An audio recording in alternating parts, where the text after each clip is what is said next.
Welcome to Being Patient Live Talks. I'm Mark New, host of Being Patient. Today we have a very interesting, important topic to explore.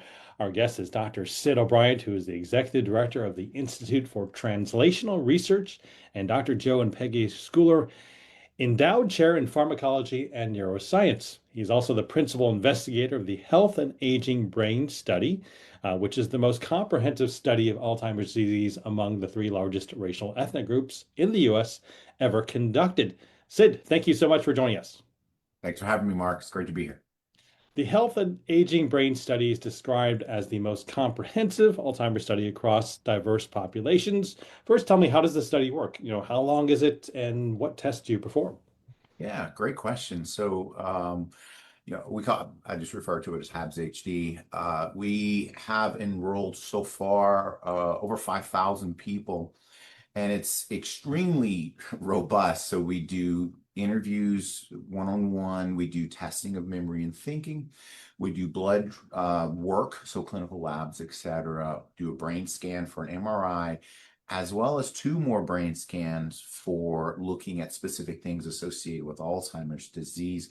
So people come in every 24 months and they normally spend about 4 visits with us. And so it's a lot.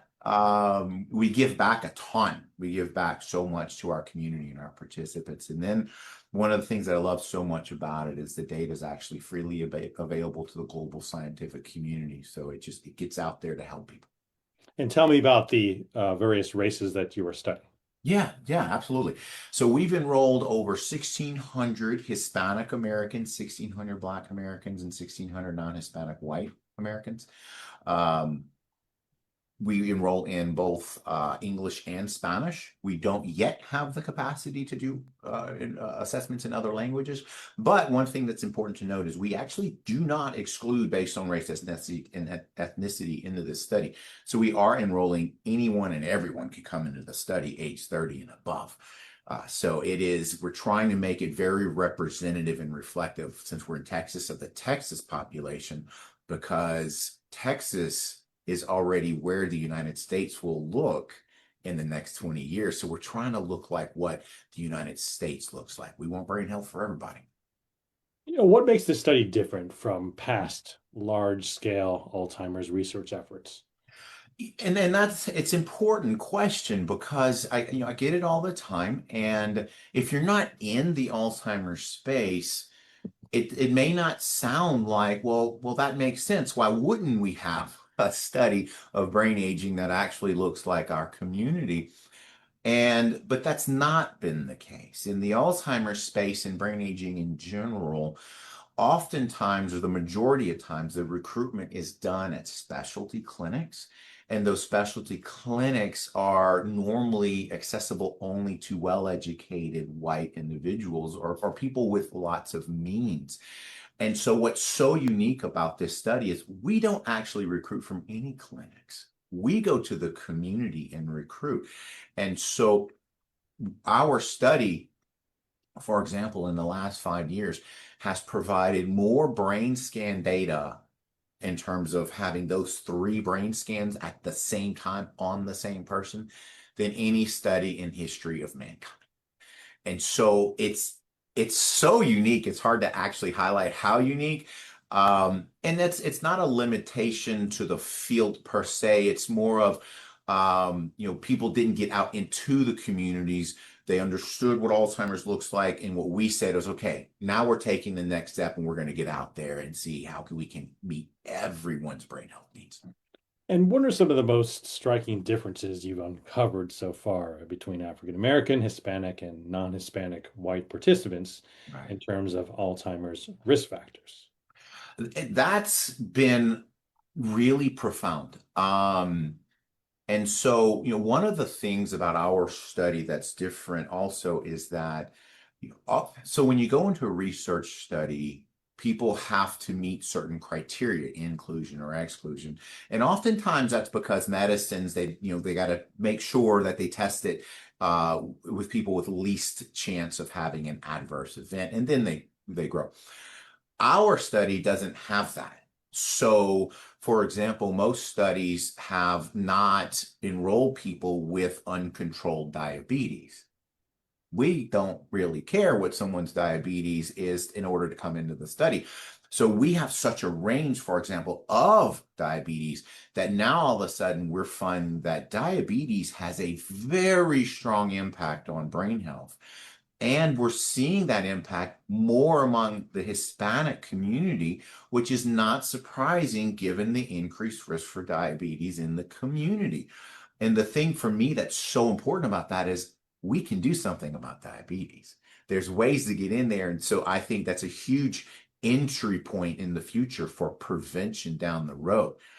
Same thing where now if we flip that picture a little bit and talk about vascular sorts of issues in the brain, so things like uncontrolled hypertension, well, we're finding those vascular issues more common among the Black community and more strongly associated with brain aging.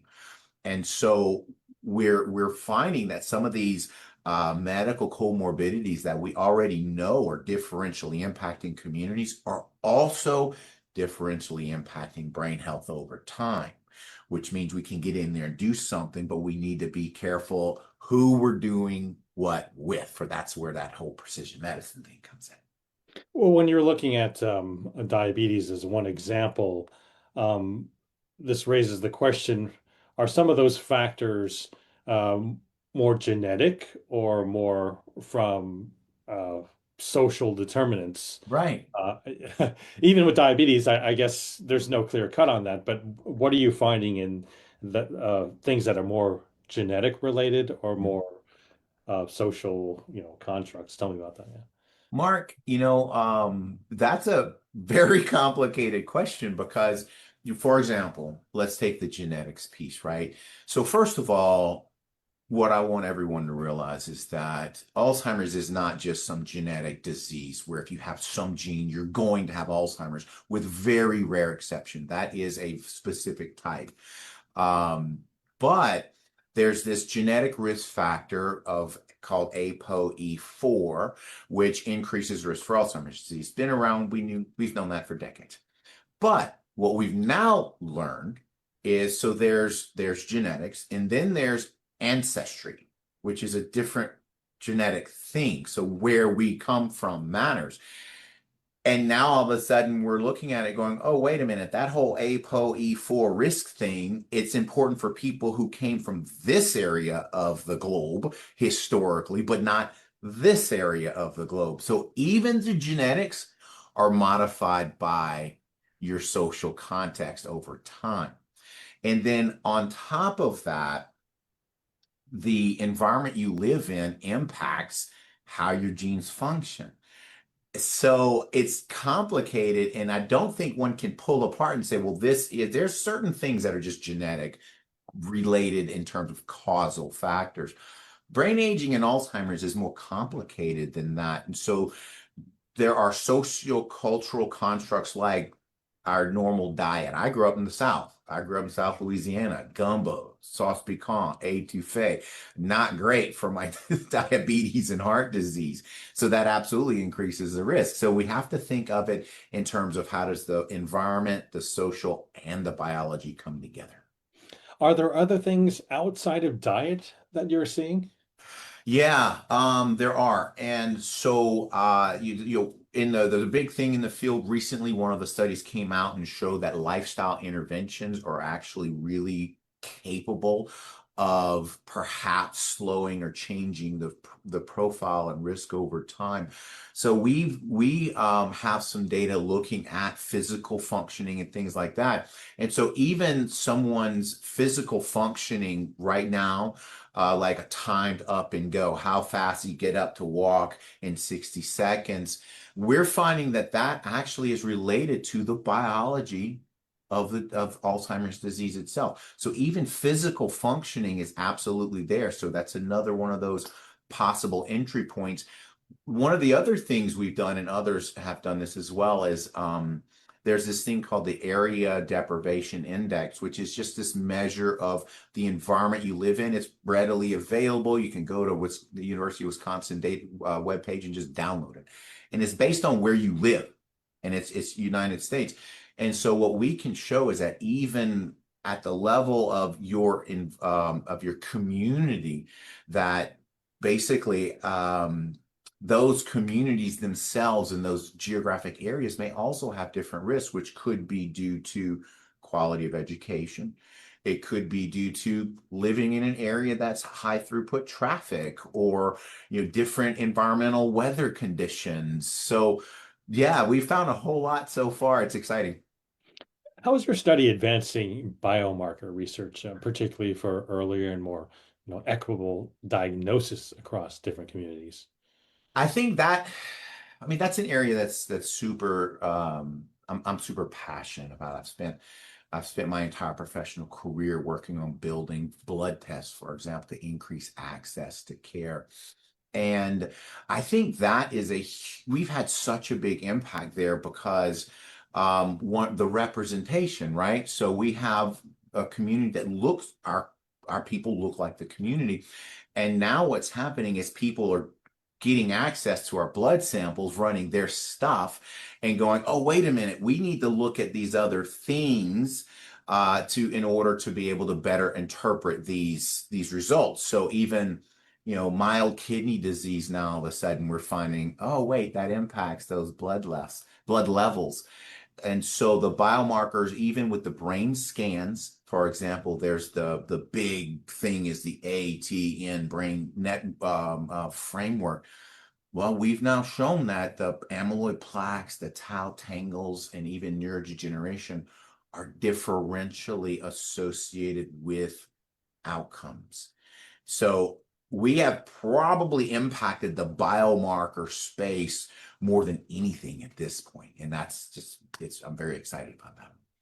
I thought that I had read in one of your findings, and correct me if I interpreted it wrong, but I thought I saw something that said that the levels were lower in Hispanics in at least some pilot research in some areas, and I thought that was pretty unique, right? Yeah, that's why, I've heard people say, a brain is a brain is a brain. No, it's not. We have absolutely seen so what you'll hear in the news is amyloid. So amyloid is a plaque. It's a protein in the brain that sticks together, and in time it kills the brain cell. So that's all amyloid is. But that amyloid is a key thing for the biology of Alzheimer's disease. I mean, that's a key defining characteristic. Well, we have now found that if we take, say, 100 Hispanic, 100 Black, 100 non-Hispanic white, all with memory loss, et cetera, that looks like Alzheimer's disease, the non-Hispanic whites are going to have much higher values of amyloid in their brain than the Blacks and the Hispanics. So even though clinically may look like Alzheimer's, the underlying biology we're seeing that it's absolutely different. And so now what we're trying to look at is, okay, in the presence of amyloid, right? So let's just equate everyone there. Everyone has amyloid. Now, is it the same disease? How does it differ there? And so that's when you start getting true precision medicine, because it may be that if you have amyloid and diabetes, all right, doesn't really matter what your race or ethnicity is. Here's your treatment. I don't know, but we're going to find out. Is there any difference with tau tangles in the different ethnicities? Absolutely. That's the one we haven't even published yet, but one of our investigators is pushing hard, which is that one is shocking the field when she presented it a couple of years ago at a conference, because tau is a tangle, just another protein that gets dysfunctional, kills the brain cells, different mechanisms. But tau is what people think of as causing the memory loss, not amyloid. That you have amyloid, and then once tau is there, now all of a sudden memory goes down. What our data is now saying is, not necessarily. So when amyloid is there and tau is there among non-Hispanic whites, yes, that is holding consistent with other findings. What we're seeing is that when amyloid is there among the Hispanic community, it's neurodegeneration. So it's brain shrinkage, which is associated with diabetes. And so that tau link looks different even among Blacks. Now, but here's another cool thing that we found. Tau, based on some of our other researchers, is related to diabetes. And so if tau is driving, because there are people across groups where tau definitely drives memory loss pretty strong. If we can find the subgroup of those people where it's diabetes doing it, you now have a multimodal therapy. Wow, that's very interesting. You've had those findings, and you bring up precision medicine. Maybe the idea to, tailor it toward a specific person, their race, whatever their background. What are those precision, treatments? Because we don't have so many treatments right now for Alzheimer's. So, what would be an example of precision? That's where, to me, HABS HD, that's the whole point. The entire point of HABS HD is to get us to precision medicine. I want to help doctors treat your Alzheimer's, your brain loss. That's where cancer is. That's how cancer is treated. They treat your specific tumor. It's not about is it a breast cancer versus prostate. It's what's the tumor look like. That's where Alzheimer's needs to be. And I think that's where we're headed. So saying someone has amyloid in their brain isn't precision medicine, in my opinion. It's amyloid. Now, of those with amyloid, what we're seeing is there's a subgroup that amyloid is aggressive. So there's a subgroup of people where amyloid really rapidly changes memory. Okay, get them on a therapy, pull it out of their brain, we can help. There's going to be another group that would be amyloid, and now they have depression or diabetes or something else. So to me, a lot of people say, okay, but Alzheimer's is too complicated. There's so much going on. And what I tell people all the time, that's the key to beating it. That's the key to eliminating this disease is the complexity itself. I was the kid who loved pulling apart everything. I wanted to see the pieces, right? So if we pull apart and we say, okay, now you and your brain aging and memory loss is depression associated, right? That's where we're headed. And we're not there yet, but that's where we're going.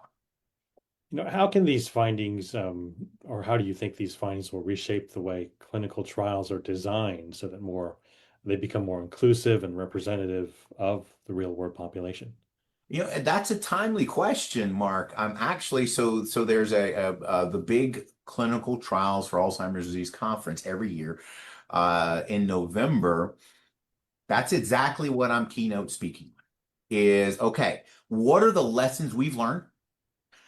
How do we increase representation? And then what's the data to say that we must? Okay, it's time to stop saying we want to do something, and it's time to start saying we will do something, and here's why. And so our data very clearly defines why we must do this. And the nice thing is, my team has been doing this so long that we've recruited over 12,000 people from representative communities across different types of things. So we also know how. So I get to speak about that. And there are other people who obviously know how to do this as well. And that's what's starting to happen is those of us who know how to do this sort of work are finally talking to the people who do the clinical trials. Before it was like, two separate groups within the same office that don't communicate very well. And the field has realized, wait, no, that's not okay. I mean, some of the top Alzheimer's clinical trialists on the planet are the ones who invited me. And they're the ones inviting the other people who do this sort of work. So the lessons of how to do it, we're there. And now we have the data finally to say that why we must do it. So that is actually starting to become a major initiative at the whole scientific level globally. You've already shared a couple of fascinating findings, but any other ones that really surprised you that you weren't expecting? Yeah. There's a group, early career scientist down in Austin who is a rising superstar, and she took and created this way of looking at our data that it's just amazing. And what she did was she looked at the community within which someone lives, and so it was high stress, low stress. But then what she did was created this resiliency thing of social support. And what she found was that in the presence of high stress and low social support, the biology of the disease looks different. But even in a high stress area with resources, the biology look like those in a low stress area. So if you live in an area that is of high stress, but have a support system and ways to cope and your positive outlook, those sorts of things, it actually changes the biology of the disease. And it's the first time I've seen that. And she's driving it forward. I'm so proud of her. So yeah, that was one of those when I looked at it, I'm like, wow, all right, that's cool. And it's inspiring. What's next for your health and aging brain study? I think there are some other studies that you're involved in too that may be categories, but what are some of the key areas you're hoping to connect the dots if you can? The next big space for this study that I'm hoping to move into, I mean, it always depends on funding and all of that, is movement issues and Parkinson's, brain aging. So we can say, okay, I want to start looking at because of the findings on the motor side, is all right, now can we start? Because Alzheimer's disease is related to Parkinson's and Lewy bodies, et cetera, and vice versa. But all of the Alzheimer's studies exclude for movement disorders, and the movement disorders exclude for Alzheimer's. And we have those brain scans associated with these Lewy bodies and Parkinson's, et cetera, that no one's ever looked at among representative communities, ever. And so that to me is this huge area that we've got a whole working group on that I'm hoping that, 5 years from now, all of a sudden we can look at and go, oh, wait a minute. Brain aging more broadly, precision medicine for not just your memory loss, but movement disorders as well. Because once you start combining those things, we'll get it even closer precision medicine. And so I'm really excited about that. Finally, if you were to sum up your findings, you've talked about an interesting finding with the amount of support in a community can really change the biology. Anything else that you'd like to wrap up with here that offers some advice for people from what you've Mhm. discovered so far? I would say, my world, my why is a world of optimal brain health for all. That is my why in the life. And the thing that I'm really passionate about, and I want everyone to understand, is own your brain health. This is not outside of your control. I have explicitly already said things you can do. You can work on physical activity to help protect your brain. You can work on keeping the diabetes and hypertension under control and work on your brain. You can work on your mental outlook on life and help your brain. What I want people to understand is own it. Take control of it. Don't sit as a passenger in a car, grab the wheel and steer your own brain into a healthy life as you age. And if I could leave everyone with one thing, that's it, is you can own your own brain health. Don't be afraid. Be empowered. All right. Sid, thank you so much for joining us and sharing your fascinating insight and words of inspiration right there. We'll look forward to hearing more about your findings in the months and years to come. And thanks to our audience for tuning in. Don't forget to sign up for our newsletter on where we'll keep you up to date on all the upcoming talks. See you next time.